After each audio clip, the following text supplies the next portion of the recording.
Syukur pada dia dengan mana kita sedar, realize datang ni daripada dia. Apa dia? Itulah dia yang wujudkan kita, cipta kita, jadikan kita sebagai makhluk hamba dia, manusia pula tu. Jadi umat Nabi Muhammad sallallahu alaihi wasallam, alhamdulillah. Dapat pula Islam melalui mak ayah kita Islam, kita Islam lah, walaupun kita tak reti Islam tu pun dia, alhamdulillah. Dijadikan kita pula mudah untuk ikut perintah Allah Ta'ala, walaupun Allah Ta'ala kita tak kenal pun, alhamdulillah. Dijadikan kita pula boleh istiqamah taat, junjung perintah, tinggal larangan, alhamdulillah. Beri pula kehalubaan, nak belajar, memahami agama Islam ni, alhamdulillah. Kita nak sambung belajar ni, nak sambung ambil faham daripada kitab At-Tabu'in, masih menyambung dalam bab zakat. Asal pembicaraan kita ni, bab fiqh ni, adalah mengenai syarat untuk sahkan zakat. Pasal zakat ni ibadat. Antara benda besar dalam bab ibadat ni ialah niat. Itu asal bicara kita. Dan niat ni istilah niat hati. Lafaz mulut adalah istilahnya menterjemahkan apa yang sepatutnya hadir di hati, ataupun dengan bahasa lain, sebut di mulut ni supaya mudah hadir di hati. Itu yang kita diajar oleh ulama kita, usolli nawaitu sawma qadin, nawaitul wudu'a, hadhi udhiyati, nawaitul hajja wa ahramtu biha, hadhihi zakatu mali, hadhihi fitrati wa ahli wa auladi, atau seumpamanya. Semua lafaz-lafaz tu agar mudah hadir di hati. Ini kaedah ulama kita. Siap. Jadi terus kita nak bicara ni masalah niat ialah, kata dia, wa in kana alaihi zakatun, jika seorang ni wajib atas dia keluarkan zakat, wa syakka fi ikhrajiha, dan syak seseorang ni pada mengeluarkan dia zakat. Syak mengeluar zakat ni maksudnya dia syak dah keluar belum.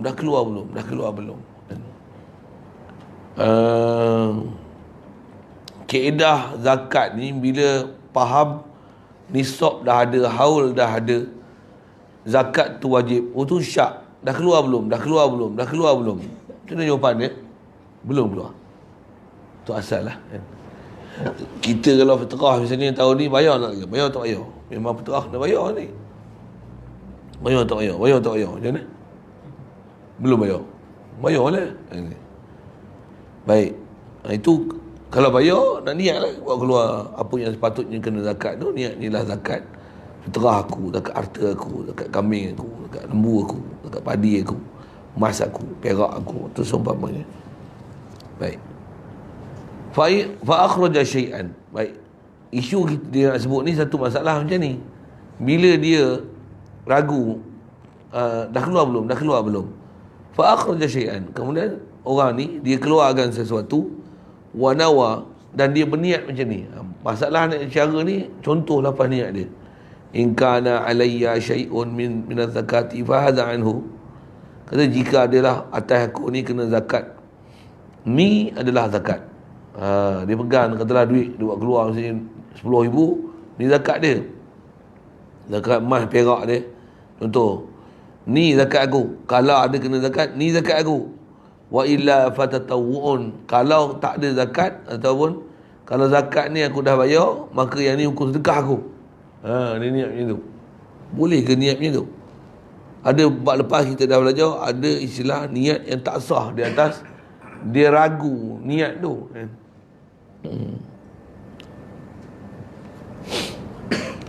Dia kata fa in bana alaihi zakatun ajza'ahu anha, sekiranya memang jelas ada zakat yang dia kena bayar, kata dia ajza'ahu anha, memada niat macam ni daripada zakat dia. Cukup. Pasal apa? Pasal dia niat, kalau aku ada kena zakat, ni zakat aku. Sah tu pasal ni tu zakat aku. Sah. Wa ila sekian tidak. Maksudnya kalau lah tengok zakat tak ada, waktu waqa'anhu lahu tatawwu'an, berlakulah bagi orang yang bayar keluarkan belanja ni dia tak zakat, katalah dia dah bayar, ataupun ada tak wajib disebabkan ada syarat-syarat yang tak cukup haul, tak cukup nisab misalnya, ataupun dia bukan daripada jenis yang kena zakat, waqa'a lahu tatawwu'an, apa yang dia keluar itu jatuh hukum sedekah sunat, tatawwu'. Siap. Kama afta bihi syekhuna, seperti mana telah berfatwa dengan hukum macam ni oleh guru kami Ibnu Hajar Al-Haytami. Ini dia buat masalah niat yang macam ni lah kan. Satu, sebaik-baik ibadat ni, kaedah ibadat ni, sebaik ibadat ialah memang kita kenal ibadat, kita tahu ibadat tu dituntut kat kita, kita buat dengan yakinnya ibadat tersebut. Oh, tu the best one lah.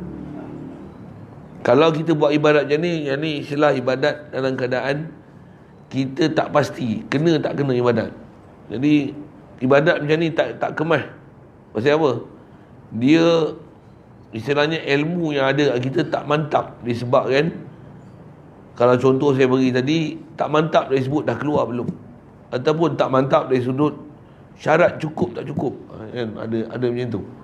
Ibadat ni kalau apa benda, bahkan kalau tak ibadat pun, apa benda kita buat dalam keadaan istilahnya dalam keadaan ada syak tu, nak buat tak buat, buat tak buat, buat tak buat, nak mari tak mari, nak mari tak mari, tak kebas kita punya amalan. Main masjid pun hari ni ngaji tak ngaji, ngaji tak ngaji, ngaji tak ngaji, macam mana? Kebas. Tapi kalau aku mesti datang hari ni, dia mengaji ni, ustaz tak datang lain hal, aku mesti datang walaupun ustaz tak datang, contoh. Oh, tu kemahan. Satu, kita diajar dalam prinsip ibadat ni khasnya bab niat. Satu, ulama-ulama ajar kita niat ni dia mesti ada istiqamah, itu paling baik sekali. Maksud niat ada istiqamah apa? Amal kita ni dengan apa yang kita nak buat, dia mesti ada satu power, contoh kot bahasa, ada satu kekuatan, satu energi untuk kita nak buat ibadat tu. Apa saja ibadat, khasnya ibadat fardu lah, hatta sunat sekalipun, kalau kita buat tu dengan istilahnya tak ada energi kita nak buat ibadat tu, ada halangan melintang je, habis out.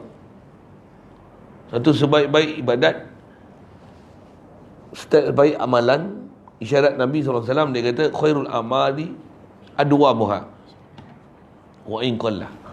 Kata dia sebaik-baik amal adalah yang boleh kekal walaupun sikit. Even the amal is so little, but you still doing it. Macam tu kot, bunyi putih sikit lah kan, walaupun sikit. Misalnya contoh, lepas maghrib la ilaha illallah 10 kali mesti, contoh, walaupun sikit, tapi tak pernah tinggal. Imam wirid tak wirid ke, aku tetap la ilaha illallah 10 kali. Apatah lagi kalau 1000 kali. Jadi kita kena cari tuan-tuan amalan ni. Pasal satu, kita kalau kita belajar dalam bab syariat ni, ada salah satu kaedah diajar dalam syariat kita untuk paksa diri buat ibadat. Apa dia? Dia ada hukum nazar ataupun sumpah. Wallahi. Buat apa tu? Supaya kita istilahnya memaksa diri, susahkan diri, apa lagi yang semua, mujahadahkan nafsu kita yang pemalas ni, dengan rajinkan dia dengan bagi hukum nazar. Misalnya, aku tak habiskan istighfar 250 kali, wajib aku sedekah RM100. Macam nazar tu nama dia tu. Jadi tak habis 250 macam, oi, melayang RM100 aku. Macam mana? Baru dia kemas. Satu, kalau orang tanya, ni apa amalan paksa-paksa ni, boleh ke? Antara amalan yang memang diajar untuk paksa adalah nazar. Nazar ni paksa tak? Kalau anak aku lulus paksa, aku buat kenduri kambing, paksa tak? Jadilah ibadat. Kalau tak ada nazar, tak ada apa-apa langsung, tunggu ikhlas bila dah buat. Salah satu kaedah nak mengikhlas ni, antara syariat yang disyariatkan kat kita, nazar. Kalau tak nazar apa, sumpah. Pasal kaedah kenyataan bersumpah dalam kaedah kita dalam syarak, katanya, wallahi aku mesti istighfar, sejak pada hari ni aku takkan tinggal istighfar, sekurang-kurangnya mesti 250. Contoh kan, macam mana? Wallahi, tallahi, billahi, contoh. Wal Quran, demi kalam Allah, apa seumpama lapas tu kan, Itu kena ngaji bab sumpah lah. Jadi sumpah ni dari segi melaksanakan dia, jaga dia, dia adalah hukum martabat macam nazar. Tak buat, pilihan satu daripada tiga. Puasa 3 hari, bagi makan 10 fakir miskin, merdekakan seorang hamba. Bab hamba mungkin tak ada, waktu nak apa? Puasa 3 hari. Padan dengan muka kita. Kalau tak nak tu, apa yang kau nazar tu, buat. Apa yang kau sumpah tu, buat. Ni kaedah ulama'-ulama' dulu kan. Memang syariat kita ada. Satu, dia ada pelajaran khas bab nazar, bab sumpah. Orang dulu kan memang kaedah mereka untuk buat taat ni sampai tahap mereka bernazar. Dapat anak pun dia nazar. Anak aku ni dapat ke laki ke perempuan ke, aku mesti hantar dia jadi tok siap. Tu mak Nabi Aisyah, Siti Maryam tu. Mak dia lahirkan dia kata apa? Wa inni u'izuha bika wa dhurriyyataha minasyaitonir rajim. Kan?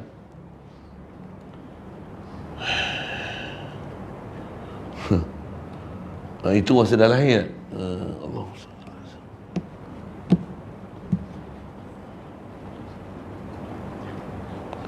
Inni nazartu laka ma fi batni muharrara fataqabbal minni innaka antas samiul alim. Ya Allah, aku bernazar masa mak dia duk hamil ni, pasal harapan dia inilah Nabi Isa. Tapi yang keluar mak Nabi Isa. Nabi Isa keluar keturunan selepas tu.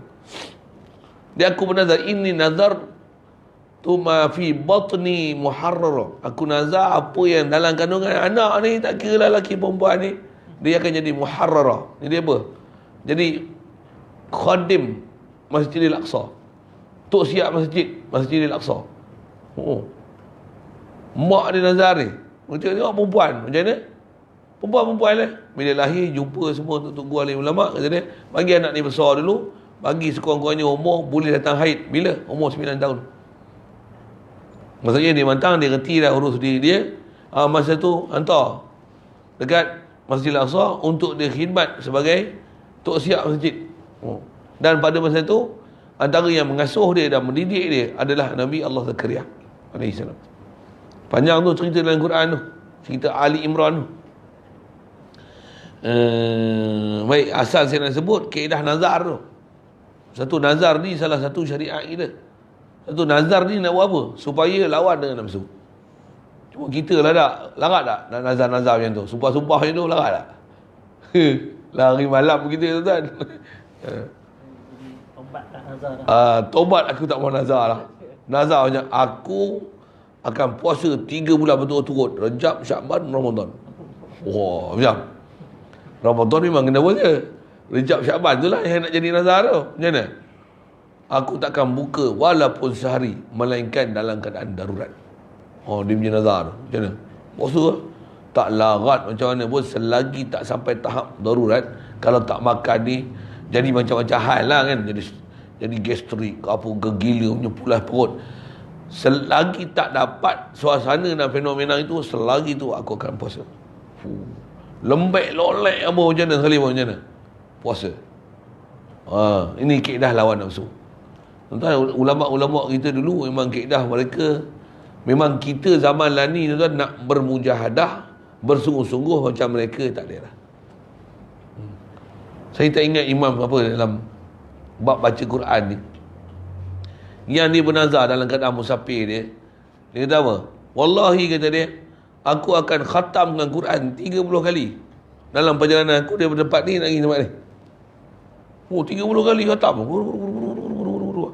baru tak tidur. Kalau tak ada nazar, kalau macam mana?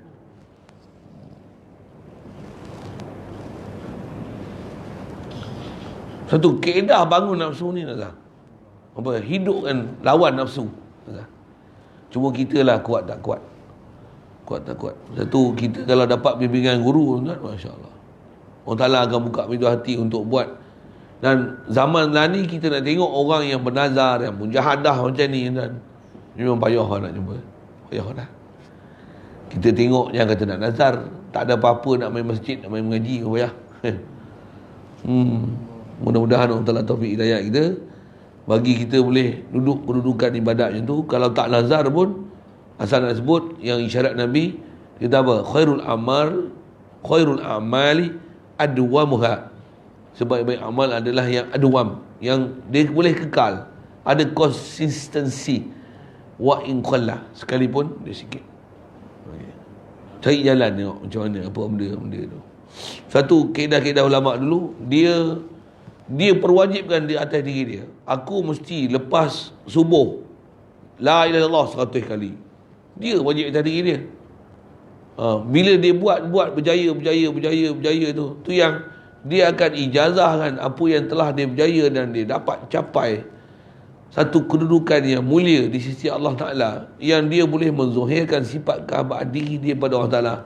Di situlah istilahnya mulanya pengijazahan amalan dengan angka-angka tertentu di atas experience dia, pengalaman dia yang dia telah lalui dengan amalan yang dia bernazar macam tu.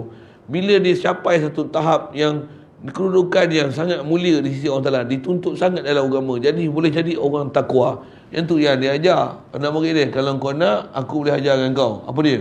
Zikir macam ni. Nak aku banyak kau, aku ajar. Ni aku dah amal dan aku dah dapat macam ni, kau buat. Memang dapat macam mana aku dapat. Yang tu yang datang amalan-amalan tarikat macam ni. Pasal apa? Di atas pengalaman dia. Kita, kalau saya tak saja dah lajak tu, saya sebut ke amalan tarikat tu, nak kata kita ni itu amalan tarikat. Kalau orang tanya ambil mana, hadis mana, nas mana, dia memang ada umum nas dari sudut berzikir, beramal, tasbih, tahmid, baca Quran, beribadat, kan ada semua perintah umum. Taatlah kamu kan. Bernazar, ada prinsip dia. Cuma angka-angka tu berdasarkan kepada pengalaman yang dia lalu. Sekurang-kurang banyak ni kena buat. Kalau buat kurang macam ni tak jadi. Dia seumpama kalau dalam bab urusan dunia, ya Rasulullah pada isyarat bab urusan dunia ni, dia kata antum a'lamu bi umuri dunyakum. Tak mana? Kan kalau kau nak elakkan kena serangan jantung, buat senaman. Apa dia? Buat macam cup macam ni 9 kali. Ni 9 kali. Beribu-ribu orang dah berjaya diselamatkan dengan sebab macam tu. Nas mana? Ya. Bukan ada nas lah. Tu pengalaman dia, experience dia. Nak buat tapai macam ni, lagi besar ni. Pulut macam ni, kau peram macam ni. Peram macam ni, tempat macam ni, basuh kebersihan macam ni, kau peram macam ni, tengok lepas hari manis. Berayur, nak berayur kalau macam ni, nak kering macam ni. Macam mana dia boleh bagi fatwa tu? Nas mana? Quran mana? Hadis mana? Experience, pengalaman dia.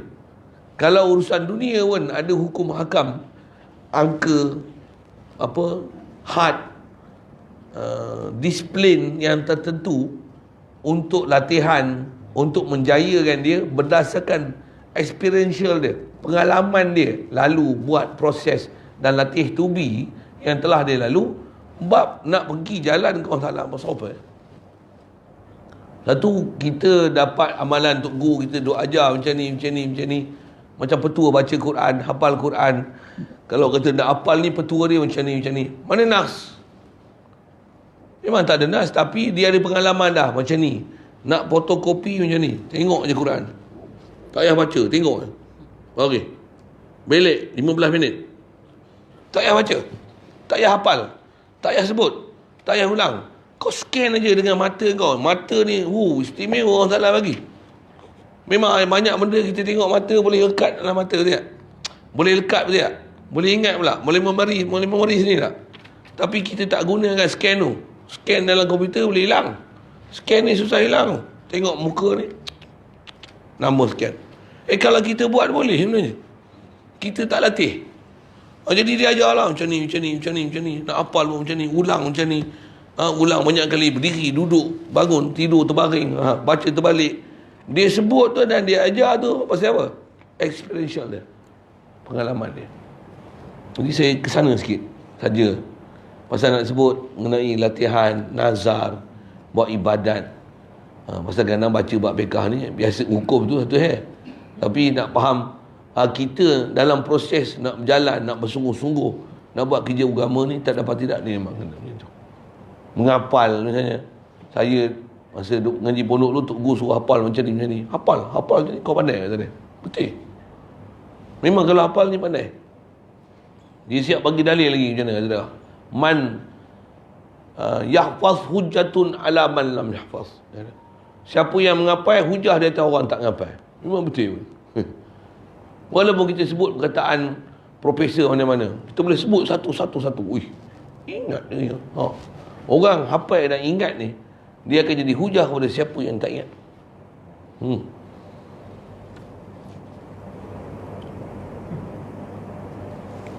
Baik. Dan satu prinsip dia yang nak sebut tadi, apa dia? Wala yujzi'u aniz zakati qat'an i'ta'ul mali lil mustahiqina bila niyatin. Kata dia tak memada daripada zakat. Maksudnya tak sah bayar keluarkan zakat. Dengan bahasa lain, tak sah buat ibadat. Qat'an, dengan qat'i maksudnya putus, jazam, tanpa khilaf di kalangan ulama. I'ta'ul mali, memberikan satu harta lil mustahiqin, bagi orang yang berhak terima zakat, bagi fakir, miskin, amil, ibnu sabil, sabilillah dan sebagainya. Tapi dia i'ta' ni bila niyatin, dengan ketiadaan niat. Tak ada niat macam mana? Lebah. Pasal isyarat Nabi SAW, innamal a'malu ini. Apa maksud amal tu? Ibadat. Ibadat dia mesti serta dengan niat. Satu Imam Nawawi, ya, antara ulama besar kita, yang dia telah menghimpunkan dalam kitab-kitab ni, ada lebih kurang 70 bab, yang mesti dalam bab ni ada niat. Tak ada niat, tak terpakai kita punya amalan. Cari apa dia? Satu zamanan ni, bila ada pahaman-pahaman sivil ni, kita tengok pelik kan? Kita usuli je bid'ah. Itu kata dia orang ni tak kerti lah. Tak mahu saya cukup lah. Saya sebut itu saya baran lagi kan. Cukup. Dia orang ni tak tahu apa kaedah ni. Kalau dia nak ajar anak dia sembahyang, agaknya macam mana? Sembahyang. Kalau anak dia cerita sikit, abah kan kena niat. Niat lah, Allah tahu niat kita. Niat. Nak niat apa abah? Niat lah. Kan kau tak tahu, niat lah. Kan kita bagus sangat diajar usolli, fardul maghribi, apa benda yang nak dihadirkan tu. Salah satu rakaatin, makmuman, mustaqbilan lil qiblati, adaan lillahi ta'ala. Semua tu jalan-jalan untuk hadir hati, apa yang kita sebut. Jadi yang nak ambil perhatian tu tak mana? Jangan sama sekali, khasnya dalam ibadat-ibadat fardu ni, kita buat walaupun dah tunai bayar, tapi tanpa ketiadaan niat. Tak ada niat yang ada di situ. Maksudnya hati tak hadir, out, tak pakai. Alhamdulillah. Baik. La muqaranatuha niyati lidaf'i fala yushtaratu dhalik. Dan kata dia, taklah la yushtaratu, taklah disyaratkan menyertakan niat lidaf'i, bagi untuk memberi. Tak syarat untuk sah zakat ni mesti ada niat waktu memberi, tidak. Itu kita bicara dah. Niat ni boleh dah untuk ada waktu kita pegang harta dalam milik kita, kita asingkan dia. Masa tu kita asingkan harta tu untuk jadikan sebagai zakat. Masa tu niat, inilah zakat aku, peterah aku, isteri, anak, zakat padi aku, apa seumpamanya. Dia niat masa mengasingkan dia, masa tu dalam milik dia, memada. Taklah mesti waktu dia beri masa tu kena niat. Sama masalah macam kita korban apa ya. Bila dah lembu tu kita milik, kita punya, kita niat siap-siap pergi jumpa orang sembelih. Kita dah niat dah, ni lah korban aku, ni sekian. Syaratnya mesti lembu tu dah dalam milik kita, dah beli, dah pegang tali. Istilah milik, qobat tu, ada kita bahas bab-bab tu dulu. Kita niat itu hasil lah. Jadi nak sembelih nanti, bagi dia tu sembelih. Yang tu ada pelajaran dia, saya sebut sekali lalu je dengan ringkas. Nak menunjukkan bukan semestinya niat ni hanya pada waktu sembelih. Jadi antara niat ni ialah waktu binatang yang nak buat korban tu dalam milik kita. Kita dah ada niat siap. Tapi syarat dia mesti dalam milik. Kalau tak milik lagi, misalnya ada lembu, kita nak beli tu, duduk di padang tu, dalam kandang tu, kita cadang nak beli lembu tu, tak beli apa pun, tak ikat tali apa pun lagi, pergi cadang kat tu lah. Kita niat siap dah, aku nak buat korban ni untuk sini ni, lembunya tu lah. Kalau lembu tu bukan dalam kandang kita, bukan milik kita, tak sahih. Niat tu tak sahih. Seniat mesti benda yang kita nak niat, khasnya atas korban zakat ni, harta tu dah duduk dalam milik kita, baru sah niat.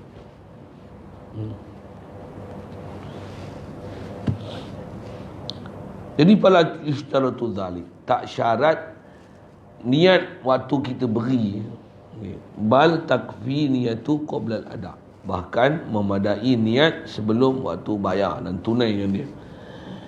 In wujidat inda azli qadri zakati anil mal, jika didapatikan niat ni ketika kita mengasingkan kadar zakat daripada harta yang yang lain. Katalah ada dalam dompet, beg apa dan sebagainya, kita buat keluar, pegang, buah poket apa sebagainya. Bila kita asing tu, inilah zakat terah aku, contoh. Masa tu dah hasil niat. Au i'ta'i wakilin, ataupun kata dia niat ketika nak beri pada wakil. Tak juga syarat waktu bagi kat wakil tu, masa tu baru niat, tak syarat. Ya. Au imamin, ataupun bagi dekat seorang imam. Siap. Wal afdalu lahuma an yanwiya aidan inda tafarruqati. Yang afdalnya kata dia buat niat ni bagi orang yang duk mengeluarkan zakat dan wakil, afdalnya kedua-dua ni niat. Siapa? Boleh jadi kadang-kadang tuan ni tak reti. Boleh jadi memang ada pun tuan-tuan yang tak tahu. Satu, di atas dia tak tahu tu, dia dah wakil kat kita. Boleh jadi dia dah niat, boleh jadi dia tak niat. Alangkah bagus dia kalau wakil ni dia tolong niatkan sekali lagi. Kalau dia tak niat, dah wakil tolong niat, jadi. Pasal wakil tentulah kawan tu bagi izin kat kita untuk kita bayar bagi pihak dia. Jadi sah kita niatkan bagi pihak dia. Jadi boleh jadi dia tak niat, kita niatkan. Jadi sebaik-baiknya niat ada pada dua belah pihak. Itu afdal. Inilah dipanggil ibadat yang cermat. Baik. Awujidat ba'da ahadihima, ataupun kata dia boleh juga hasil niat ni selepas daripada salah satu daripada keduanya. Apa keduanya tu? Selepas daripada asingkan harta ataupun kita bagi wakil. Dah bagi tu baru ada niat, pun sah. Dan tak syarat untuk masa tu pada ada niat, tak syarat. Wa qabla tafarruqati, dan sebelum daripada berpisah antara tuan yang bagi zakat dan wakil yang diserahkan urusan. Li usri iqtiraniha bi ada'i kulli mustahiqin. Baik, jadi sah ni pasal apa? Pasal niat dalam masalah khususnya bab zakat atau bicara ni, kerana susahnya nak menyertakan niat pada waktu menunaikan zakat pada setiap orang yang layak menerima. Masa kita bagi tu, masa tu baru nak niat. Kan kelang kabut satu je nak. Satu niat siap-siap, pergi jumpa, bagi je, pulang je. Selesai, senang. Siap. Yang tu sedikit ilat yang diberi kenapa boleh niat dalam bab tu. Yang ni dalam bab zakat. Ada pun semayang, khasnya dalam mazhab Syafi'i, semayang dia tak boleh macam tu. Dia mesti pada takbiratul ihram. Itu dalam mazhab kita Syafi'i. Satu mazhab Syafi'i buat niat, khasnya niat solat, dia ada undang-undang yang sangat ketat berbanding dengan mazhab lain. Mazhab lain dia niat kena ada niat, tapi niat ni bukan syarat sah, dia syarat kamal. Mengikut apa? Dia syarat sempurna. Pasal kita dalam mazhab Syafi'i niat syarat sah. Tak ada niat tak sah. Dalam mazhab lain daripada mazhab Syafi'i rahmatullah alaih, niat dia bukan tak sah kalau tak ada. Tapi kalau tak ada niat tak kamal. Mengikut kaedah mazhab lain, azam dah cukup. Apa beza azam dengan niat? Niat ni kita menghadirkan di hati waktu kita mula-mula masuk ibadat. Allah, tu aku sembahyang fardu maghrib 3 rakaat. Ikut imam kena Allah Taala, tu niat. Kalau kita daripada tempat wudu, contoh nak sembahyang, aku nak sembahyang maghrib ni 3 rakaat ikut imam. Itu bukan niat, itu azam. Lain daripada mazhab Syafi'i, azam dah sah. Tak syarat niat. Tapi kalau ada niat, itu jadi ibadatnya kamil. Kamil maksudnya perfect. Jadi kaedah Imam Syafi'i yang ketat tu bagus tak? Bagus tak mana? Tak ada ulama pertikaikan ibadat yang kita buat di atas mazhab Syafi'i dalam masalah niat. Maksudnya apa? Semua ulama akan kata the best one. Maksudnya apa? Kita nak buat tu, maksud tu hadir hati. Kalau mazhab Hanafi, dia tak apa, ambil wuduk tu, nak ambil wuduk lah, pergi ambil wuduk lah. Pergi. Dia azam tu dah cukup. Kita kadang panggil niat juga tu dah. Istilahnya bukan niat, atau azam ni. Kita daripada rumah ni, aku nak ambil wuduk kat masjid lah. Itu bukan niat. Bahasa kita pakai niat. Ta'rif fiqh, yang tu bukan niat. Itu azam. Itu azam. Itu tuan kena fikir, azam tu apa dia? Azam ni, cita-cita nak buat sesuatu yang kuat, tapi tak disertakan dengan perbuatan. Itu azam. Jadi dalam lain pada mazhab Syafi'i, azam dah sah. Kalau ada niat, tu kamil. Kita dalam mazhab Syafi'i, niat itu syarat sah. Tak ada niat, tak sah. Itu ketatnya kita. Siap. Walau qala li ghairihi tasaddaq bihadha. Jikalau kata pengarang, satu orang ni dia kata pada orang lain, tasaddaq bihadha, kamu sedekah dengan duit ni. Ambil duit ni sedekah. Summa wa zakata. Bila dia bagi kat orang tu, summa ni maksudnya dah bagi baru dia nak zakat. Qabla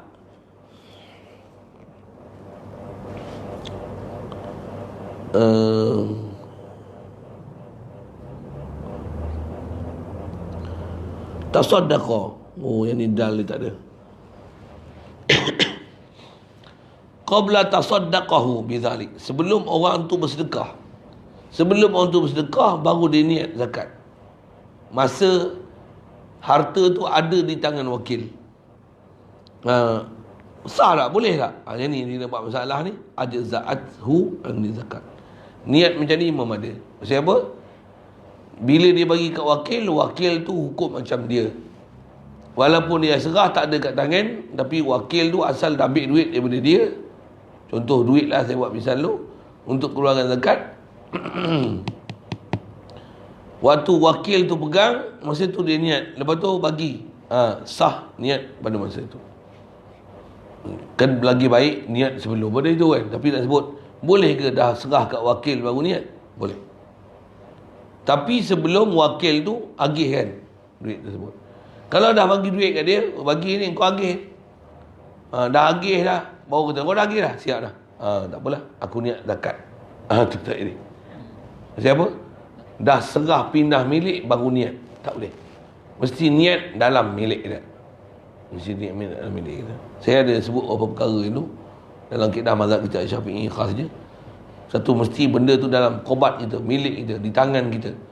Kita dah receive by hand. Yang ni ada dalam milik kita. Waktu kalau kita bagi orang pun, kita dah deliver kat dia by hand. Dan dia pula wakil. Dia belum terima. Istilahnya, tangan dah berpindah. Tapi, dia tu hukum kita. Pasal dia wakil. Sah niat bagi masa tu. Tapi bila dah bagi baru niat, tak boleh. Pasal apa? Kita niat dalam keadaan masa harta tu ada kat kita, kita tak niat. Dah bagi ke orang, niat. Tak boleh.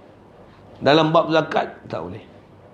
Saya ngaji Tok Guru duk ajar macam ni. Kata dia macam ni, buat misal. Tengok. Masalah bab zakat, nak kata bab zakat kalau dah ada di tangan orang tak boleh niat zakat. Pasal zakat mesti dalam tangan kita baru kita boleh niat untuk jadi zakat. Baik, buat misal dia ni, kita keluar masjid, selipar hilang. Orang pakai. Tapi selipar tu dah tak ada kat kita, dah ada kat orang. Selalu kita buat macam mana kan, kita baik hati selalunya. Macam mana? Lekah je lah. Soal, jadi tak sedekah? Dengar. Sedekah jadi, zakat tak boleh.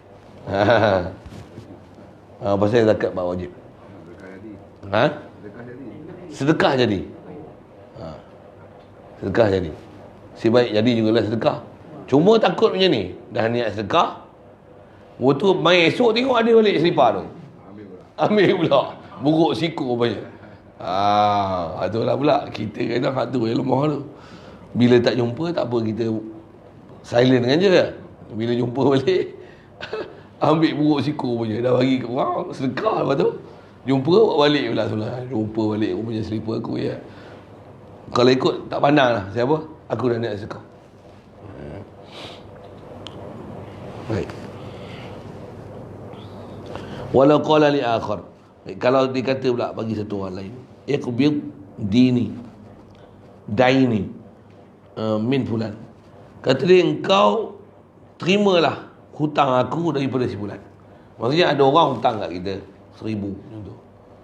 Kita kata kat orang ni, engkau pergi ambil kat dia ni hutang dia kat aku 1,000, kau pergi ambil.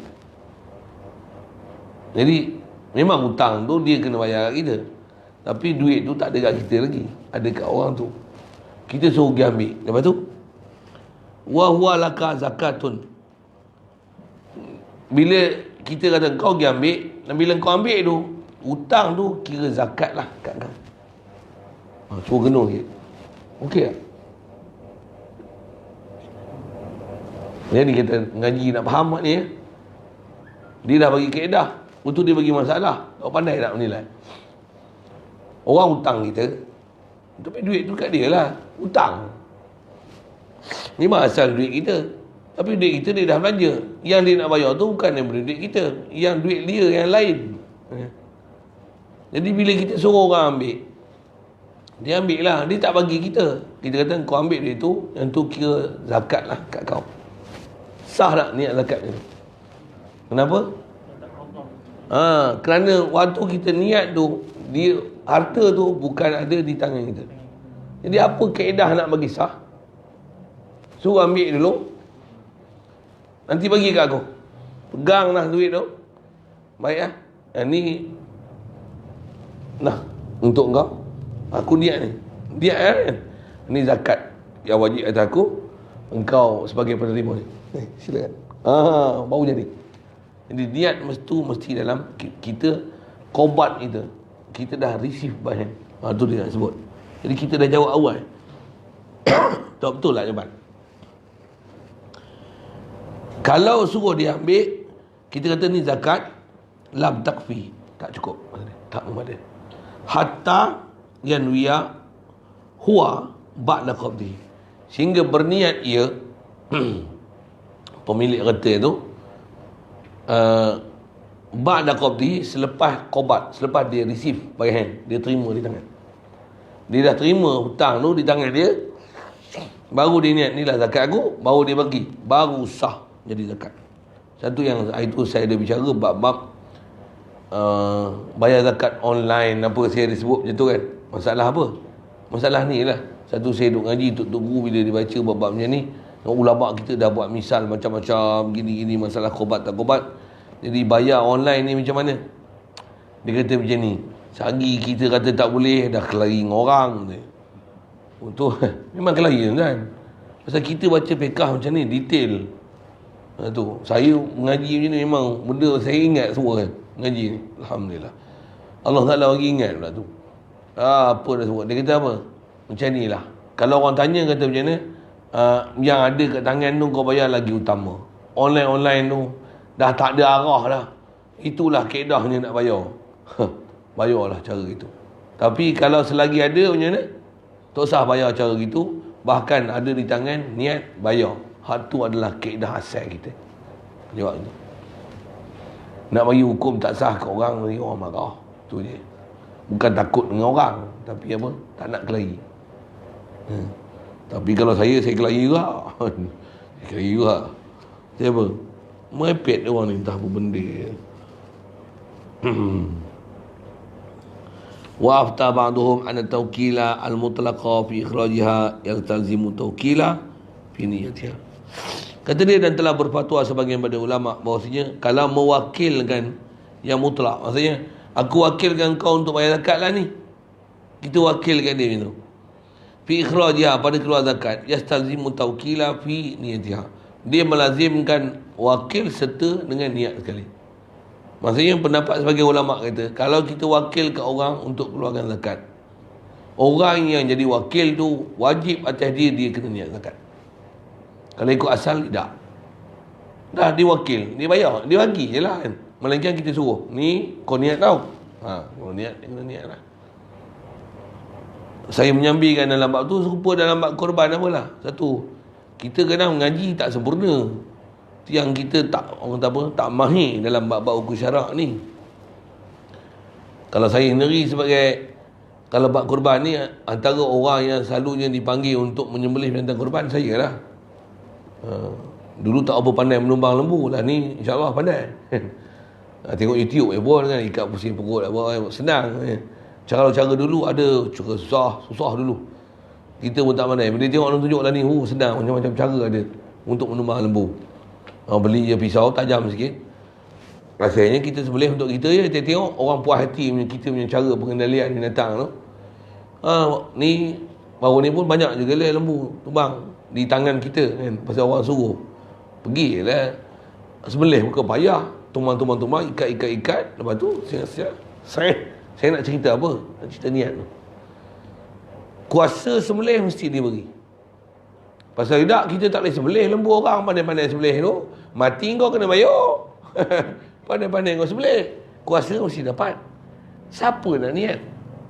Susah kita nak niat tau. Tuan-tuan, saya tak tahu, nak niat ni bukan kerja senang tau. Memanglah ada kaedah tulis atas kertas. Inilah korban mereka yang namanya tertulis atas kertas ni. Bismillahirrahmanirrahim. Allahumma salli wa sallim ala sayyidina. Selawat.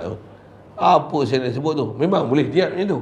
Tapi lagi baik macam mana? Wakil saya sembelih je, niat kau niat. Kau yang urus kan, semua dia orang serah kat kau kan. Kau niat, saya sembelih, niat. Niatlah untuk korban akikah ke apa-apa, kau niat. Jadi saya ni apa? Saya terima wakil sembelih je.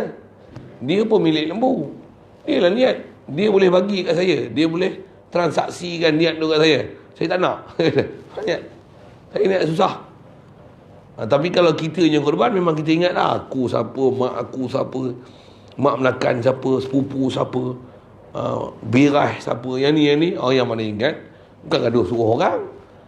Ni saya sembelih, lagi saya niat, okey tak apa, yang tu tak apa. Tapi kalau nama panjang-panjang menjela tu, 7 orang pula tu, itu mana korban, mana akikah misalnya, macam mana? Jenuh ke tuan? Satu, macam mana pun, kalau dia serah, pegang tali lembu tu, dah dapat tu, masa tu niat, inilah korban, bagi sekian, dah akikah, bagi sekian orang. Siap tu, niat tu. Tu, okey, urus, tumbang, serah, yalah. Apa syaratnya? Dah korban, dah pegang lah lembu tu. Kaedah lembu ni, kalau duit pegang tangan, lembu apa dia? Pegang tali. Kalau saya ngaji belah-belah gerik, belah baling, belah belah ulu ni, bahasanya kata dia pegang jerat ni tali ya. Pegang tali ya. Pegang tali lembu tu, tu istilahnya qobat lah tu, terima lah, tu receive lah tu. Kalau jual beli pun kaedah dia pegang tali tu. Jadi kalau kita sebagai wakil orang serah pegang tali tu, tu kira kuasa kat kita lah tu. Kalau dia serah, niat macam tu lah. Jadi nak niat masa sembelih, renyuh. Tuan-tuan saya tak tahu, tuan-tuan nak niat punya pasal. Tapi saya nak sebut, ilmu niat tu antaranya boleh niat waktu kita dalam qobat, dah terima, dalam milik kita, niat, dah boleh niat dah.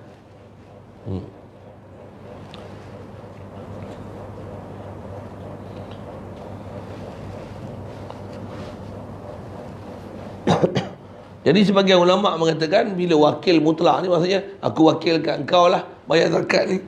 Kalau wakil umum gitu, wakil kena niat. Ini sebagian ulama kata. Qala syekhuna, berkata guru kami Ibn Hajar, fihi nazar. Pendapat ulama ni kena perhati sikit kata dia. Bal kata dia al-muttajihu. Bahkan kata dia pendapat yang kuat.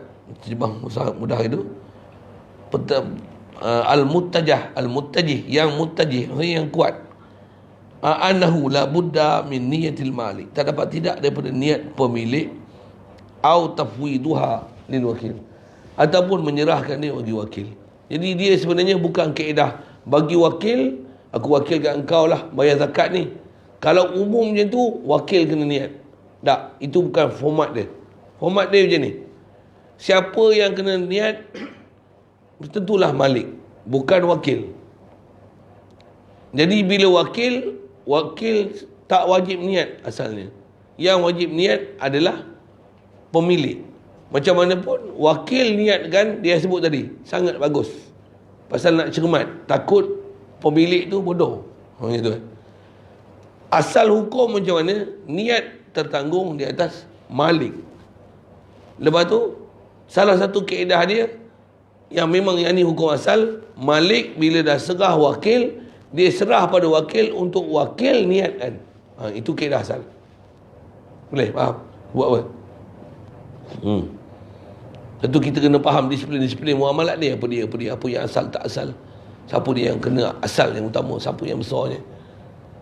Satu kalau faham dalam masalah niat ni besar sekali, niat tu malik lah, pemilik harta. Dia lah orang besar. Kalau nisbah kita bicara zakat ni, dia. Kalau sedikit kita ke bab korban tu, siapa yang pemilik lembu tu. Satu isu lepas, kalau bab korban misalnya orang duk tanya macam mana, tanya lembu yang tak tahu milik siapa. Milik siapa? Kerajaan negeri bagi. Siapa punya? Kerajaan negeri. Siapa kerajaan tu? Kerajaan lah. Kerajaan Pakatan Harapan. Siapa? Untuk nak niat siapa? Duit siapa? Duit rakyat. Untuk nak niat siapa?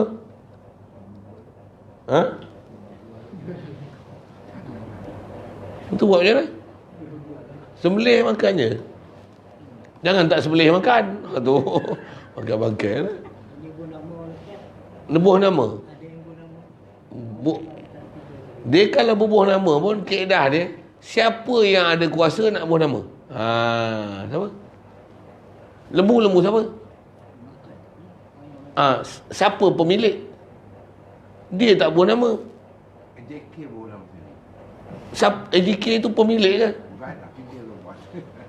Tambah bubuh nama lagi, kata dia, hamba aku buat balik lah daging aku. Yang tu yang masalah tu. Itu kaedah yang betul macam mana? Dia bagi lembu, suruh sembelih. Sembelih je lah, kenduri. Makan je lah ramai-ramai. Sama ada nak pergi mentah ke, nak masak ke, punya masalah. Tapi nak jadikan korban, tak ada. Nak buah nama siapa? Pasal nama mesti ada pada pemilik. Pula tu, nak letakkan niat ni. Ni sumbangan TMB, inilah korban TMB. Lillahi ta'ala. Siapa TMB? Esok TMB masuk syurga. Boleh pilihlah bahasa gitu lah. TMB. Inilah kerajaan negeri, Pakatan Harapan. Pakatan Harapan masuk. Ngah komeng. Korban. Yang ni isu-isu sikit bab pemilikan. Memanglah ada orang jawab macam-macam. Tapi kalau ikut saya duk ngaji dengan fik yang duk faham, tutup guru duk ajar macam mana nak ambil faham milik tak milik apa. Lembu-lembu yang diagih macam tu tak ada nama sepatutnya dia bagi. Pasal untuk buah nama ni pemilik. Kalau lembu tu saya beli, saya kuasa besarnya, saya pemilik. Tapi kalau dia bagi pula, dia bukan bagi khas. Sumbangan siapa? Kerajaan negeri. Kepada siapa? Kepada Surau Amaliyah, Taman Sentosa. Siapa pemilik? Surau Amaliyah. Surau Amaliyah tu siapa? Surau ke orang yang bertanggungjawab mengurus jawatankuasa. Jawatankuasa semua ada 14 contoh. Lembu ada 7 ya. Nampak macam mana? Kalau 2 ekor gagah juga. Tapi orang lain melopong je lagi. Kan payah. Bukan payah nak cerita tentang mana. Milik tu siapa punya? Pemilik ni lah baru boleh nak niat. Situ masalah. Jadi kaedah dia, kalau orang bagi-bagi tu, pastikan dia bukan sumber haram. Jangan lembu sumbangan tokek babi. Yang tu satu bukan duit judi. Orang bagi, ambil, tak payah pun nama-nama, sembelih, rugi je. Siap. Nak agih ke nak rugi apa? Bila bubuh nama orang je jadi masalah. Tambah pula bubuh nama aku kan. Aku punya kan. Aku nak 1/7. Kalau tokek babi bagi, macam makan babi lah. Cuma bukan babi, tapi lembu pakai duit babi. Haram tak? Jadi kalau tokek babi, faham tu, mesti dia beli duit babi juga kan. Dia taklah bagi babi, dia bagi lembu. Tapi dia beli lembu dengan duit apa? Pasal apa? Tokek babi. Dia faham saya sebut apa kan? Tak. Kalau orang yang bagi tu, yang memang kita tahu dia ni daripada sumber haram, tak boleh ambil. Tokek apa? Tokek loteri, tokek judi, tokek dah macai bagi lembu 100 ekor. Dia agihkan di seluruh kawasan Kampar. Macam mana? Tak teringin kami. Dah macai punya. Siapa? Duit haram. Satu je. Kalau ahli parlimen tu faham tu, dia bukan duit babi. Dia duit, memang ada duit kerajaan.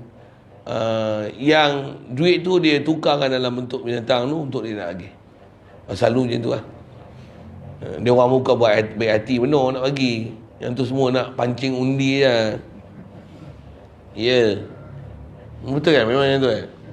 Nak tunjukkan dia baik hati kan? Baru dia ada orang bagi-bagi. Ada? Tapi dia bagi jamuan raya Aidilfitri tu kan. Masjid-masjid ada dia bagi. Kerajaan dulu tak bagi. Kerajaan baru ni bagi sumbangan untuk jamuan raya, untuk jamu ahli Korea.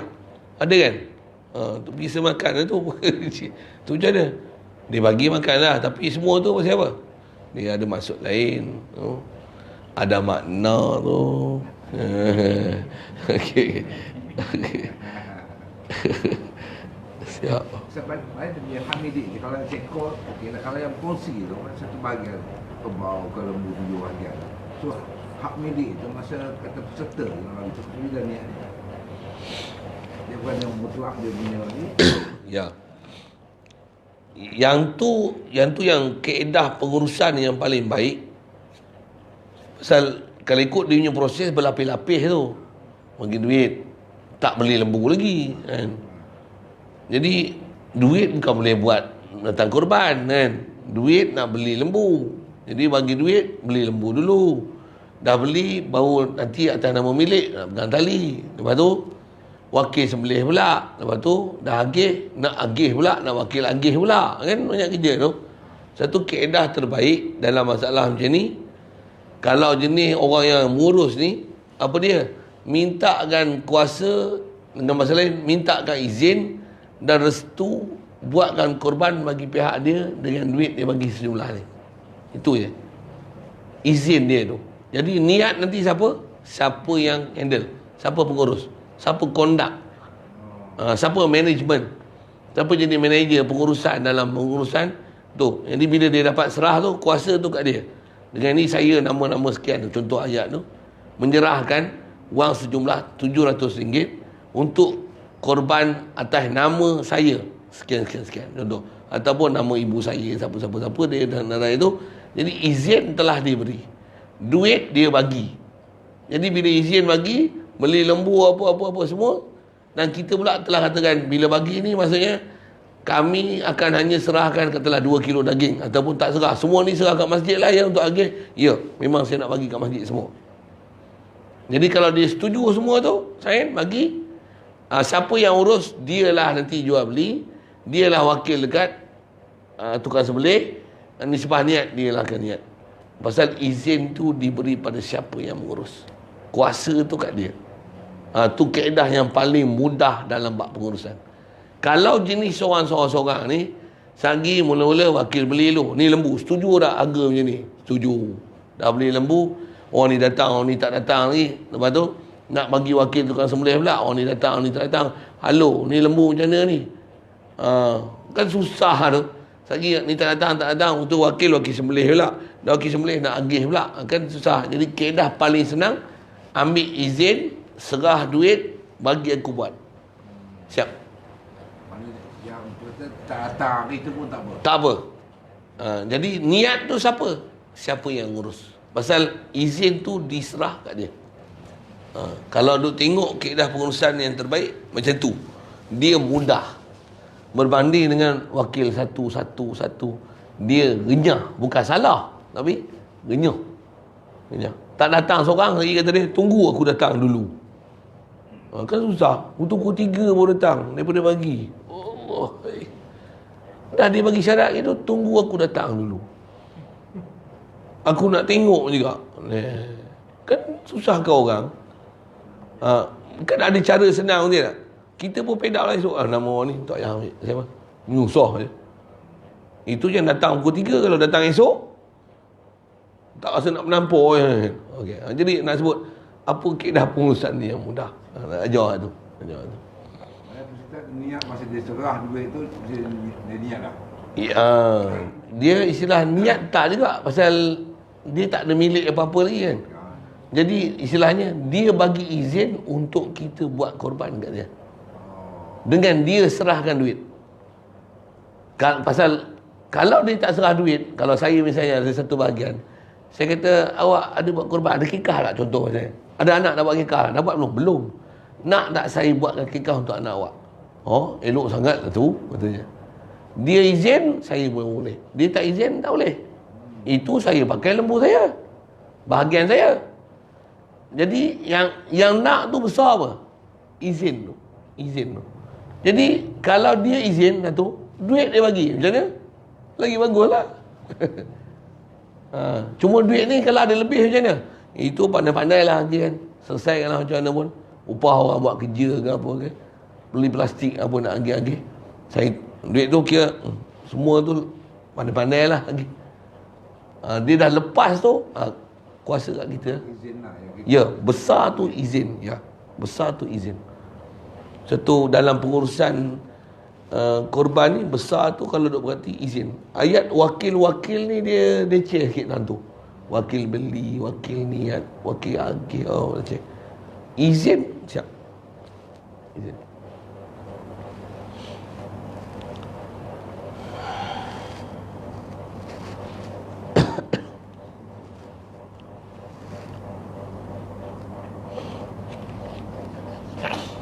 Wa qala al-mutawalli, dan berkata Syekh Mutawalli, masih lagi sikit lagi bab niat ni.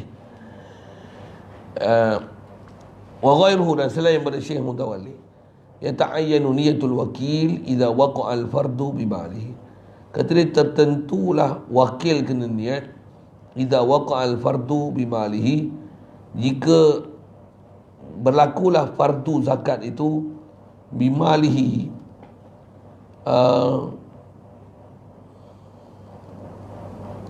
pada bimali, pada hartanya, harta seseorang, mali syakhsi.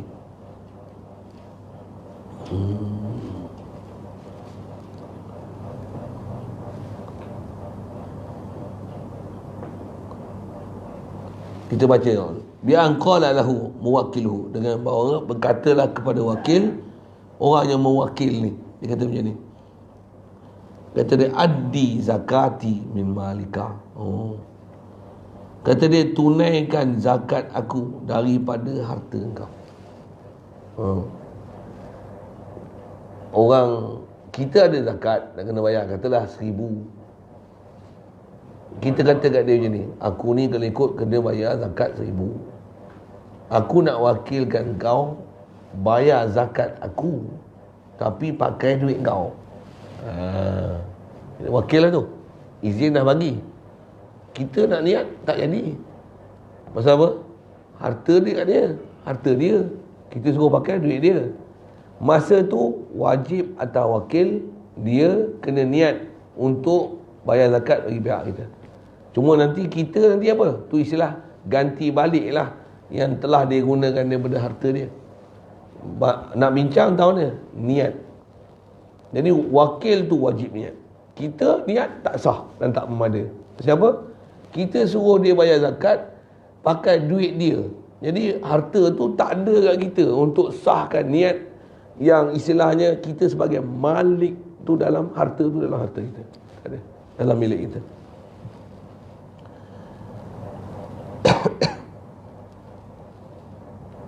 Liang sarifa fi'luhu anhu, supaya boleh tasarruf,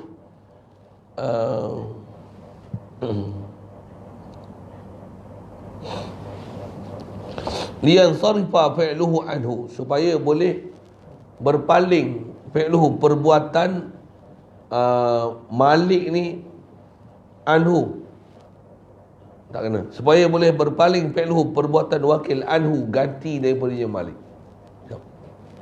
Dan tu bahasa kitab tu dia susah sikit. Wa qaluhu lahu zalika mutadamminun lil izni lahu bin niyati. Dia masih fokus bab izin. Kata dia perkataan malik ini, orang yang sepatutnya kena bayar zakat, lahu kat wakil, dia kata apa? Kau bayar zakat pakai duit engkau tahu, 1,000. Jadi wakil tu kena niat. Perkataan tu kata dia mutadamminun lil izni lahu fi niyati. Dia mengandungi izinkan kepada wakil untuk wakil niatkan bagi pihak pemilik yang bayar zakat. Jadi nak buka sama mana? Izin tu. Izin tu. Wa qala al-Qaffalu, berkata Syekh Qaffal, "Lau qala li ghairihi aqridni khamsatan uaddiha an zakati fa fa'ala soha." Qala Syekhuna wa huwa mabniyun ala ra'yihi bi jawazi ittihadil qabid wal muqbid. Baik, kalau berkata seseorang li ghairihi, dia kata macam ni, aqridni khamsatan. Ada satu orang tu dia kata macam ni, kau bagi hutang aku 5 dinar. Contoh 5 tu 5 lah. Kau bagi hutang aku 5 dinar ni. Uaddiha an zakati. Buat apa ni? Dia suruh bagi hutang kat aku 5 dinar ni. Uaddiha, aku nak bayarkan 5 dinar ni an zakati, daripada zakat aku. Maksudnya aku nak bayar zakat aku yang kena bayar ni, tapi duit ni tak ada. Kau bagi hutang aku 5 dinar, contoh. Lepas tu faham tu fafu'ila ataupun fafa'ala, diperbuat lah. Orang tu membagi kat dia 5 dinar, lepas tu dia pun lagi. Baik. Soha kata Qafal tadi, sah muamalah macam ni. Dia kata sah. Wa qala Syekhuna, guru kami Ibn Hajar kata macam ni, wahwa, pendapat yang kata sah ni macam ni, mabniun, kalau sah dia dibina ala ra'yihi, di atas pendapatnya, pendapat Qafal, bijawazi ittihadil qabid wal muqbid, di atas pendapat Syekh Qafal yang kata harusnya sama, bersatunya qabid penerima wal muqbid dan orang yang beri terima.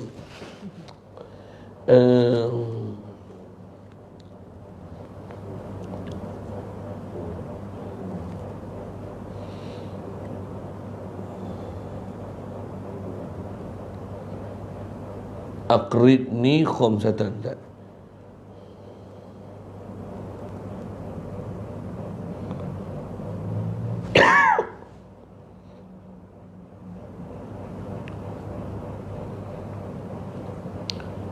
Uaddiha zakati.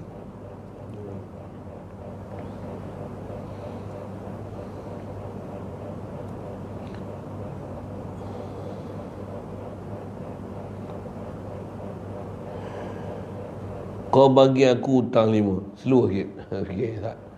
Macam mana nak faham ittihadul qabid wal muqbid?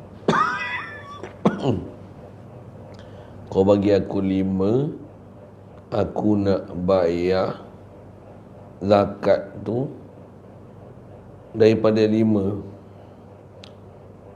kau bagi kat aku nak bayar zakat.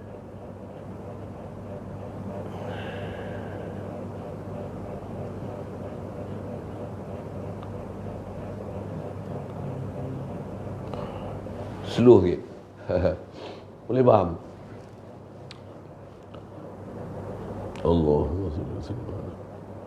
Tu baca pekah kan ada tempat susah tu. Susah nak cari. Macam mana dia nak cerita ni. Ittihadul qabid wal muhbid tu. Kadang baca boleh, faham tu tak boleh. Ni macam dia ni. Cat. Bagi aku hutang 5. Bagi. Aku nak hutang. Dia terima. Betul.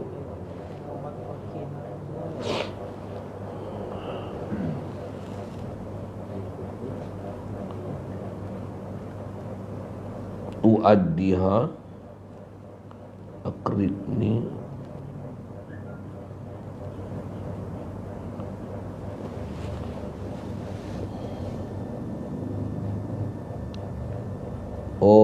macam tu. Macam ni. Macam ni masalah dia. Baca tu boleh baca, tapi faham tu. Okey, tak macam mana salah. Macam ni. Contoh saya kata ke orang, satu orang ni, engkau bagi hutang aku 5 dirham, 5 dinar contoh. Jadi 5 dinar ni untuk nak buat bayar zakat lah ni. Kau bagi aku 5 dinar. Kau hutang aku, kau bagi ni. Kau hutangkan aku 5 dinar.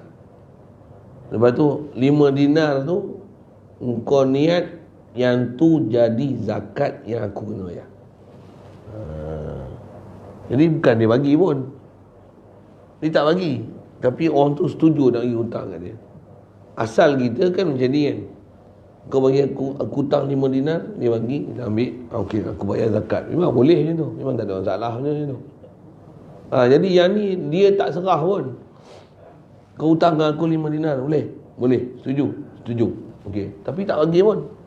Okey, sekarang 5 dinar tu aku punya lah kan. Macam ni lah. 5 dinar tu yang kau nak bagi hutang kat aku tu, yang tu adalah zakat yang aku kena bayar dan kau penerimanya. Dia pun saya terima lah. Jadi nanti orang tu hukum dia berhutang lah 5 dinar tu. Tu satu hal. Tapi sah tak bayar zakat tu? Jumhur sebut tak sah. Pasal apa? Pasal tak berpindah milik tu dalam tangan kita, lepas tu baru kita lihat. Yang ni atas pendapat Qafali, yang pada dia sah untuk orang yang menyerah, dialah menyerah, dialah menerima. Kan bila kita kata kau bagi hutang aku, lepas tu dia tak bagi lagi duit kita hutang 5 dinar tu. Untuk hutang kau nak bagi kat aku tu, sekarang kau terima hutang tu untuk terima sebagai zakat aku. Setuju? Jadi siapa yang beri? Siapa yang beri? Dia lah beri. Siapa yang terima? Dia lah terima. Untuk apa? Elio mengikut jumhur tak okey. Jadi pendapat terpinggir saja yang kata boleh. Lani ni kalau tengok dalam kitab bekah, banyak orang pakai pendapat-pendapat macam tu. Macam tu yang istilah jual proposal tu. Proposal tu. Saya nak buat projek rumah murah, contoh 3 bilion. Untuk macam mana? Saya buat kertas kerja. Macam ni rumah plan, apa 3 bilion contoh. Mana ada duit 3 bilion, 3,000 pun tak ada. Untuk buat macam mana? Kita tunjuk kat bank, yang ni kita punya proposal, cadangan kita projek. Jadi bank buat apa? Bank beli projek tu. Bank beli. Bila dah beli, bank punya lah. Jadi bank beli, dia kena bayar kita. Betul? Dia boleh apa? Beli projek tu. Padahal projek tu pun tak ada lagi atas kertas lah. Lepas tu, dia dah beli harga 3 bilion. Contoh saya buat dia. Untuk dijual kat kita balik 5 bilion. Okey, ini saya punya projek sekarang. Sekarang, saya punya projek 3 bilion ni, saya nak jual kat awak. Okey, saya terima 5 bilion. Saya jual dengan harga 5 bilion. Jadi kita kena bayar apa? 5 bilion dekat dia. Sekarang kita hutang 5 bilion. Dia bagi kita apa? 3 bilion. Jadi kita kena bayar dia 5 bilion. Lani banyak muamalah macam ni. Ikut jumhur tak akan. Batil. Pasal jual apa? Tu satu hal. Yang tu satu hal lah masalah jual apa. Bahkan on paper je. Tu istilahnya proposal tu. Jual kertas lah. Jual projek. Tu bahasanya. Projek dia beli, dia jual. Lepas tu nanti kita hukum hutang 5 bilion kat dia. Kalau ikut asal kaedah, nak kalau katalah bank, dia beli rumah tu, saya beli rumah ni dengan harga 3 bilion contoh kan. Beli semua rumah apa, tanah apa-apa. Dah milik dia sah, baru dia aku jual dengan kau. Baru betul, ini projek apa pun tak ada lagi, baru Elio baru tulis atas kotak. Tapi dia beli dah, dia jual balik. Banyak style muamalah macam ni lah ni. Kalau ikut asal kaedah kita dalam fiqh Syafi'i, bahkan banyak jumhur dalam kaedah fiqh Hanafi, Maliki, Hambali, batil muamalah macam ni. Tapi lah ni banyak sangat konvensional buat isu-isu macam tu, dan mereka mengistilahkan itu adalah muamalah Islamik. Orang kafir gelak kan dengar saya sebut. Saya sebut ni pasal sembang dengan Cina. Dia kata, wah pun pening lah. Tak dengar, saya sembang, saya masuk kedai motor apa, sembang dengan Cina, sembang kan. Dia tahu kita mengajar kan, apa-apa. Ini Haji lah, memang kalau sembang bagus lah. Saya beli motor, saya tak pernah beli hutang. Tu dia respect sikit lah, tentu lah kan. Bukan banyak apa motor, bukan BMW. Apa saya cerita ni. Pergi kedai dia, memang gurau tu biasa lah. Tapi antara ni, kata dia, saya mau tanya apa dia, Islamik ini apa lah dia dah. Untuk bayar tau, Cina cakap macam tu lah. Wah pun pening lah. Dulu dia orang kata ini taklah boleh ini apa itu apa haram riba apa dia pun tak tahu nak sebut kan. Sekarang ada Islamik ah. Wah pun pening ah. Pasal apa? Dia mau beli motor ah. Dia tak nak beli motor lagi tau. Buat macam mana? Dia baru bikin satu proposal untuk beli motor. Lepas tu kasih kita surat, kasih sign. Lepas tu wah beli itu motor. Lepas tu wah jual itu motor sama dia. Motor pun tak nak lagi lah. Dia kata ini apa tu Islamic banking, itu ada air punya. Itu apa lah? Haji cerita sikit sama saya. Jangan kata saya. Cina apa ni? Betul, tapi yang tu komersial jadi macam tu. Dia kata ramalan ni kat luar sana muamalah tu dia jadi tak apa-apa lah. Sampai orang kafir pun pelik. Tuan dengar saya sebut, orang kafir pun pelik. Kalau dulu orang kafir dia tak muamalah macam tu. Dia muamalah macam ni. Ini motor kita mau jual sama you 5,000. Sekarang you belum tentu boleh bayar tau. Lu bayar 5,000 selesai. Tapi sekarang lu tak boleh bayar 5,000. Sekarang wacas sama lu sewa dulu. Jadi ini sewa beli. Sewa pun sewa, beli pun beli. You tak nak bayar, wacas sewa. Sewa 1 bulan banyak ni. Lu tak habis bayar, wacas sewa. Lu habis bayar, jual sama lu. Itu kaedah dia. Tapi kaedah muamalah macam tu batil juga. Pasal apa? Satu barang 2 akad. Sewa pun sewa, jual pun jual. Mampus kita. Tak betul dia. Tapi cara dia jelas. Nampak penindasan dia tu kat mana? Yang ni dia pun pening. Wah pening ah, ini Islamik apa awak tak tahu ah. Dia dah. Sikit hidup. Saya tak tahu kat Malaysia ni siapa yang mempeloporkan sistem Islamik macam tu nya. Siapa yang mula-mula istilahnya dia orang panggil apa? Yang mencipta modul ni. Apa lagi bahasa dia? Mencipta produk ni. Produk, dia orang panggil produk ni. Mencipta produk konvensional Islamik ni. Siapa yang mula-mula mencipta benda macam ni, dia dapat apa? Environment. Loyalty. Honorarium. Apa macam tu kat bahasa dia? Betul? Honorarium tu.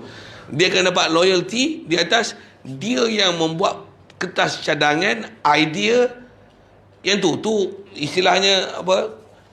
Copyrightnya. Orang lain nak tiru cara dia, dia dapat keuntungan berapa persen. Di atas yang tu idea dan buah fikiran dia. Dia jual produk tu.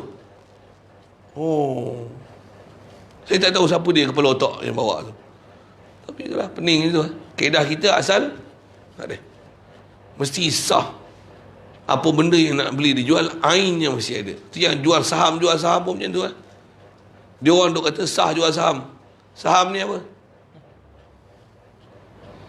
Sikitlah kita sebut tuan. Saham ni kata kata ni, saya jual ni gelas.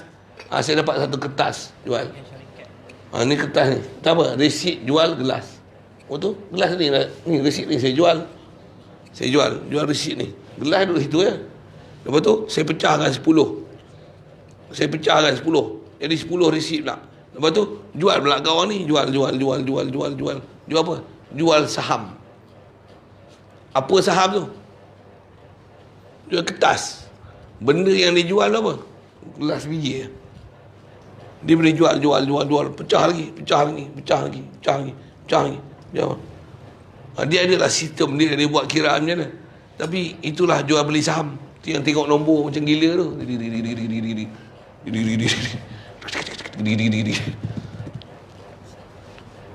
Spekulasi je. Kaedah kita atas nama jual beli mesti ada benda. Yang tu pun dah jelas. Yang tu yang banyak gurur tu. Kita kot sekali lalu dalam bab tu, ulama kita sebut masalah khas atas cerita niat tak niat, COVID tak COVID ni. Jelas kaedah kita mesti duduk di tangan apa. Ada orang bising pula kat kita macam tu. Bising apa? Saya pernah cerita kat tuan-tuan bayar fidyah apa kan. Kan bayar fidyah kita macam mana? Buah beras macam ni, aku jadikan fidyah ni. Beras ni fidyah bagi puasa yang tertanggung atas Zimah Mahathir Mohamad. Aku hebat dengan kau. Contoh dia. Bagi dia. Ni, tolak beras ni. Orang tu pun terima. Aku terima. Dia kata, apa ni nak tolak sana, tolak sini. Tapi kaedah tu betul. Pasal beras ni sini. Aku bagi kat kau. Aku lepas. Dah kau punya. Sekarang kau nak niat pula. Dah milik kau, kau nak bagi kat aku. Bagi kat aku, jadi milik aku pula. Sah tak sah? Sah. Aku nak bagi pula kat kau atas nama sedekah pula lagi sekali. Aku sedekah atas nama fidyah pula. Dia pun pakai miskin pula tu. Aku rebah kat kau. Dia pun terima. Aku terima. Sah tak? Ulang kali. Sah tak? Sah. Ibadat tak? Ibadat. Yang tu dia nak bising. Dia kata apa ni? Mana nas? Yang dia dah buat ni apa benda? Proposal aja. Air liur atas kertas ya.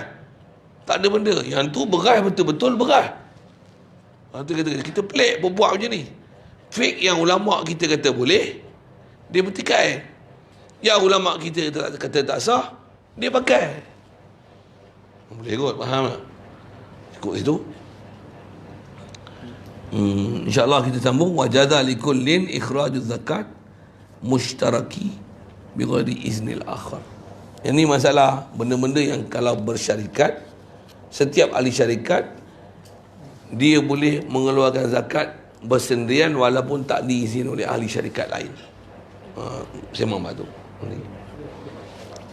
Dalam baik Islam, kalau kita nak pinjam duit, mana dia tak ada tukarkan nilai tu kepada benda. Padahal kita nak pinjam duit, maka akad tu dia akad kepada benda. Dia yang pernah yang saya belajar tu, yang dia buat macam tu. Jadi istilahnya tu asal kita nakkan duit, tapi diakad tu pada benda. Benda tu apa? Rumah apa sana? Kata-kata kita nak 10,000. Spekulasi ya. 10,000. Jadi masa akad tu dia katakan komputer pula. Tapi itu ditukar benda. Spekulasi tu. Jadi macam proposal tu lah juga kan? Macam tu lah kan? Jadi maksudnya nak 10,000. Jadi nanti bayar macam saja 15,000. Jadi buat apa ni? Saya beli komputer ni dengan harga 15,000. Macam tu kan? Jadi dia taklah kata saya hutang 10,000 bayar 15,000, taklah bentuknya tu. Tapi dia buat dalam bentuk jual beli benda kan. Tapi benda tu pun tak ada pun. Tak wujud pun. Sekadar untuk sebutan. Saya dengan ini membeli komputer tersebut dengan harga 15,000. Tapi berhutang 10,000 je kan. Hutang 10,000 dia bagi. Tapi bila beli 10,000 kena ada tambahan 5,000 lah. daripada yang sepatutnya dia kena bayar, jadi dia kena bayar 15,000 lah nanti. Tapi yang bank bagi kat dia cash hanya 10,000 je. Yang tu pun bukan kaedah yang betul dalam muamalat. Tak kena. Benda-benda macam tu lah yang orang model lah ni, dia buat kertas-kertas kerja yang dia namakan yang ni Islamic banking. Itu yang sampai Cina pun muskil. Ayah, ini apa lah? Kalau dia tu tipu, jelas tipu dia. Maksudnya, kalau saya sembang Cina kat ni, kata apa? Haji lah. Kalau kita sudah beli motor, ini 1,000. Sekarang kita mau jual 1,200. Boleh tak? Haji jawab.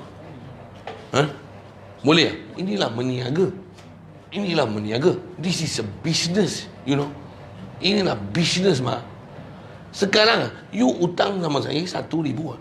Wah, suruh you bayar 1,200. Inilah meniaga. Selupa, mak. Memang dia cakap macam tu. Yang inilah Quran dia kata, innamal bai'u mislur riba. Jadi beza dia tahu mana?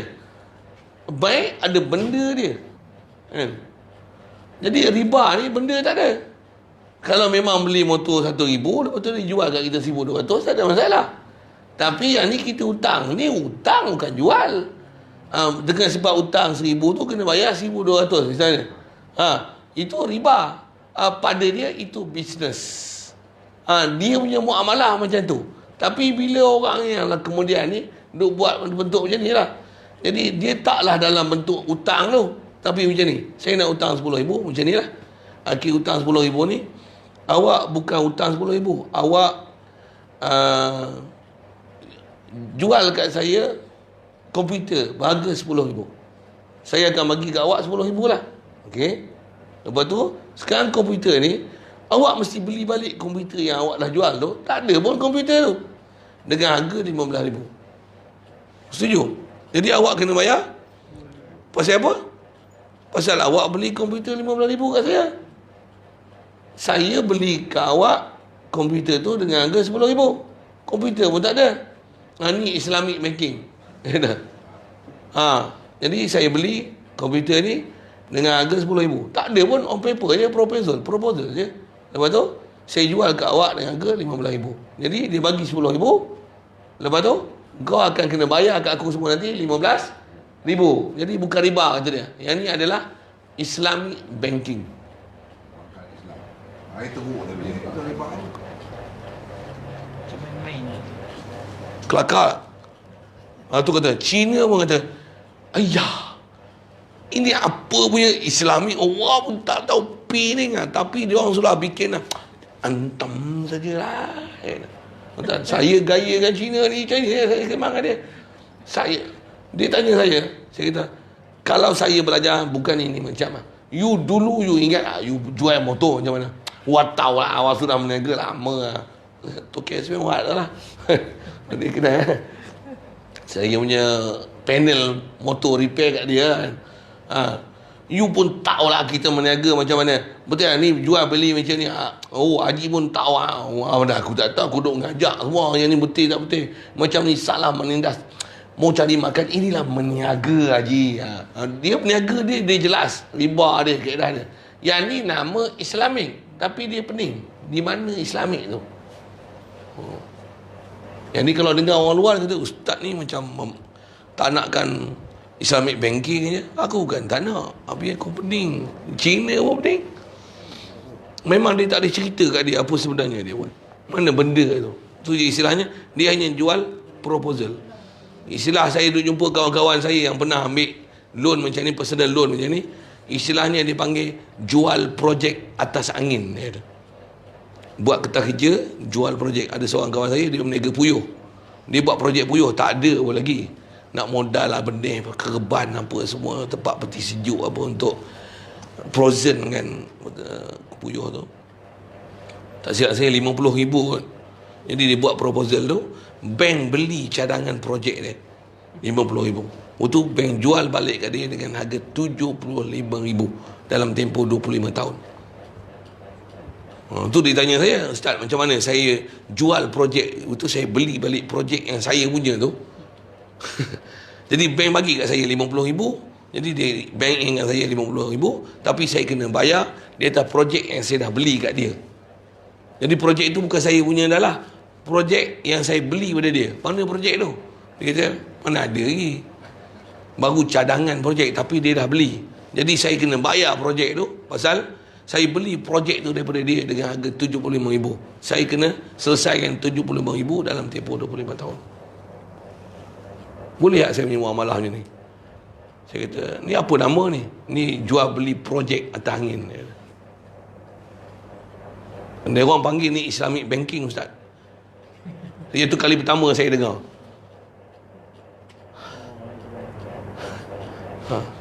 Habis-habis sembang dengan Cina, Cina pun pening macam tu. Itu kot. Itu je ni. Itulah, jangan duk buat benda muamalah mengepet macam tu lah. Dia meraihkan komisioner. Dia pasal kaedah dia dah tahu benda tu salah, tapi dia cari akai macam-macam yang kononnya Islamik untuk supaya tak nama atas hutang 50,000 bayar 75,000, cari helah benda tapi tak ada benda. Itu masalahnya.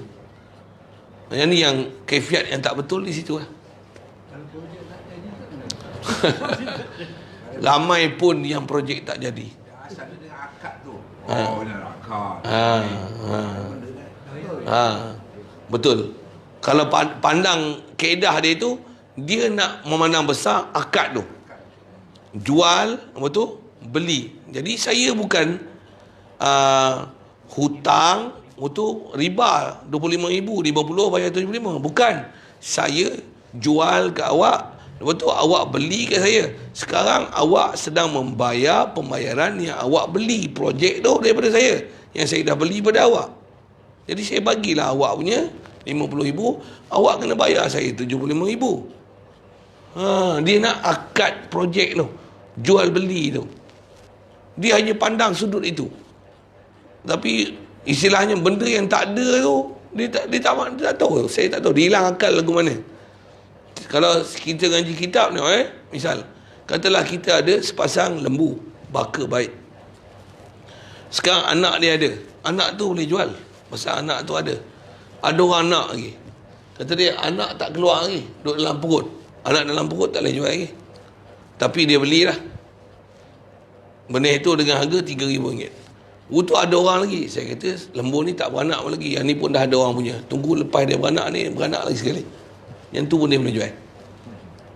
Kaedah ni batil. Maksud apa? Spekulasi. Jual spekulasi. Lepas tu dia pula dah jual tu, dia beli. Lembu tak ada lagi, tak beranak lagi. Dia pula kata dia, saya dah beli lembu ni baka baik-baik macam ni dengan harga RM3,000. Awak nak tak lembu ni? Tapi dia dalam 8 tahun esok, dapat. Dengan harga dia RM18,000. Awak nak beli, jual lagi. Tu. Jangkit. Tu yang dia jadi saham lah apa sebagainya. Habis-habis esok kena tipu. Mana lembu tak beranak lagi, duduk dalam perut. Itu yang sebut dalam kitab. Beranak mati. Semua anak mati dengan golori apa? Anak mati, mak empak dia mati. Apa? Mana lembu tu? Lembu gitu, urur. Memang urur gila. Itu jadi tawaji tu. Tawaji tu, yang lembu juta tu, itu je. Dia yang spekulasi dia tu, forex tu kan? Itu, forex tu. Bitcoin tu. Sama, mana coin dia? Mana ada? Hadis je.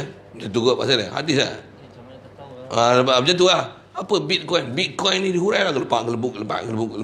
Dan telah difatwakan boleh beli Bitcoin. Spekulasi je. Mana coin tu? Tak ada. Alam maya. Dia tahu pak kena tipu macam lebuh habis. Memang lari cukup banyak gurur ni tu. Cukup banyak. Itulah, itu masalahnya. Ustaz-ustaz macam tu yang keluar fatwa, yang buat produk tu, pasal dia dapat royalty tu. Dia orang lah pencipta modul tu. Dia cipta modul macam ni. Dia dapat, setiap orang yang mengambil produk tu, dia akan dapat berapa bayaran siapa. dia telah mencipta satu benda yang menyebabkan bank ni menerima kemasukan berduyun-duyun orang untuk ambil projek tu. ESB lah apa lah, semua sama kan. Terlibat macam ni ustaz tu ni. Tu hati-hati lah nak sebut itu. Ustaz zaman ni bukan macam tutup guru zaman dulu yang tukut bahasa dia. Hati-hatilah nak sebut apa. Macam kaedah dia jual beli komputer tu kan. Walaupun dia buat macam tu, tapi masalah pasal lambat bayar apa semua tu sama lagi. Maksudnya kalau lambat bayar kena ni. Masih kan. Maksudnya persen-persen tu ada lagi. Itulah kalau ikut banyak benda tu nak sebut tu. Jadi memang banyak sangatlah benda batil tu. Itu sikit. Ada banyak. Itu benda dia rumah harga dijual lebih. Dia spekulasi harga kata 20 tahun akan datang. Apa harga itu yang kita Tu bayar. baik besamin. Yang tu baik bisamanil ajil tu. Lebih teruk daripada riba. Harga riba tu. Lebih teruk. Macam mana pun kalau sikit dah sebut tu kan. Dia walaupun teruk daripada riba, tapi kalau yang tu betul muamalah tersebut. Misal bank memang beli rumah tu. Jadi memang ada benda kan. Tadi spekulasi. Rumah tu bank beli harga katalah 200,000. 50 tahun akan datang harga dia 1 juta. Senang itu kan. Jadi 200,000 jadi 1 juta. Jadi dia beli 200,000 untuk dijual dengan harga 1 juta dalam tempoh 50 tahun. Sah tu jual beli pasal rumahnya ada. Tapi harga dia kalau ikut dengan konvensional tu, konvensional pun kuat-kuat sampai kuat-kuat pun 500,000 je. Tapi nama bank Islam semelih orang sampai 1 juta. Macam mana pun dengar. Walaupun harga besar, tapi muamalah masih sah. Masih sah. Pasal apa? Sebenarnya. Pasal memang barang tu ada. Dan hak dia nak jual 1 juta. Harga maklum. Harga pula maklum. Lambat pun tak naik harga dah. Dia dah baca dah semua tu. Komersial memang dia bubuh dalam 400,000. Lambat lagi tambah. Tu memang jelas riba dia. Yang ni bukan riba. Tapi jelas harga mahal gila dia. Harga mahal tak menyebabkan muamalah jadi haram. Yang tu kena faham. Saya boleh jual gelas ni harga 3 juta. Siapa nak beli, belilah. Boleh. Haram ke? Suka hati ke saya nak jual? Ini buat 100 tahun akan datang. 100 tahun akan datang punya harga. Contohlah kan. Ya. Dia telah menyusahkan seorang Islam. Ya, masalah menyusah tu lain hal. Tapi muamalah dia betul. Satu, saya nak jual misalnya rumah saya, harga kalau ikut 15,000 je. Saya jual 1.5 juta macam. Pening dia cari duit. Contoh kan. Tapi sah tak saya jual? Ikut ni. Awak nak kahwin dengan anak kita. Kita buat apa? Hantaran 3 bilion. Macam. Boleh tak? Boleh kan. Boleh je. Tapi siapa nak minat anak kau? Tu satu Tapi kalau dia nak juga, ikut dia nak buat harga mahal. Boleh. Tu nak sebut harga mahal tu dia tak haram. Yang haram tu, yang riba tu adalah haram. Yang tu walaupun saya bukan nak menyokong bank Islam buat harga mahal tu. Tapi saya nak kata betul tu pasal hak dia nak jual mahal. Yang tu betul. Tapi takkanlah harga dia lebih menindas daripada harga konvensional yang riba. Yang tu dia kena cari jalan sikit bagi munasabah lah atas nama Islamic banking. Mungkin projek tu tak berjaya, tu yang, tapi muamalah tu betul dari segi syariat pasal benda dia ada. Tu yang dia reka sampai tinggal spekulasi je. Itu yang jadi gitu tu. Spekulasi itu pun dah salah lah. Punya. Ya. Memang betul lah. Jadi macam mana kita nak katakan benda tu tak ada spekulasi. Islam tidak benarkan spekulasi. Ya. Ya. Jadi macam mana kita nak kata dia betul? Saya tak kata betul. Saya nak kata yang itulah dia orang reka tu pasal dia nak menyangkalkan kaedah dia yang harga sampai 200,000 jadi 1 juta tu. Dia tak nak macam tu. Dia buat benda-benda yang tak ada apa-apa ni, on paper je, proposal aja, dia beli dan jual. Janji ada akad. Islamic banking. Dia buat air belakang.